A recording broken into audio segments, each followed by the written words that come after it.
Les 12 coups de midi, Emilien a failli être recalé du jeu, la vérité dévoilée, recordman toute catégorie dans les 12 coups de midi, Emilien a pourtant bien failli ne jamais participer au programme animé par Jean-Luc Reichmann, les raisons ont été dévoilées, le vendredi 22 août 2025. Le prime Les 12 coups, les 15 ans était diffusé, l'occasion pour les téléspectateurs de revoir les anciens champions qui ont marqué le jeu de leur empreinte, au fil des années, les fidèles des 12 coups de midi ont appris à s'attacher à ces personnes à la culture générale hors norme.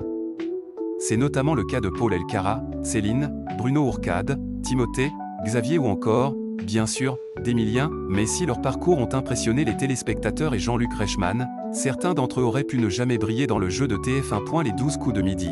Paul Elkarat et Céline en difficulté à leur début, en effet, dans les colonnes de Télé 7 jours, Jean-Luc Reichmann, qui a récemment fait une grande révélation au sujet d'un ancien maître de midi, a fait des confidences sur les débuts de certains grands champions du programme, notamment sur Paul Elkarat. Paul, autiste aspergé de 19 ans, a failli être éliminé dès le premier enregistrement, tant il était perdu face aux caméras.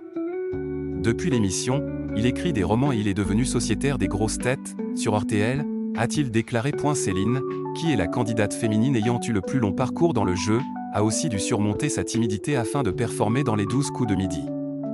Pour rappel, cette dernière avait été éliminée après 125 participations et 489 495 € de gains. Emilien écarté des sélections de TF1, Emilien, quant à lui, a également failli ne jamais participer aux 12 coups de midi.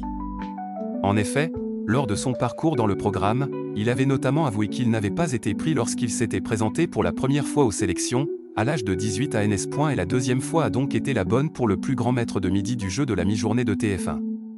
Mais l'ancien champion aurait également pu ne pas être retenu lors de sa seconde tentative, car il était trop introverti. Un refus qui aurait donc empêché Emilien d'atteindre ses 647 participations et de cumuler plus de 2,5 millions d'euros de gains dans l'émission. Les 12 coups de midi est à retrouver quotidiennement à partir de 11h50 sur TF1.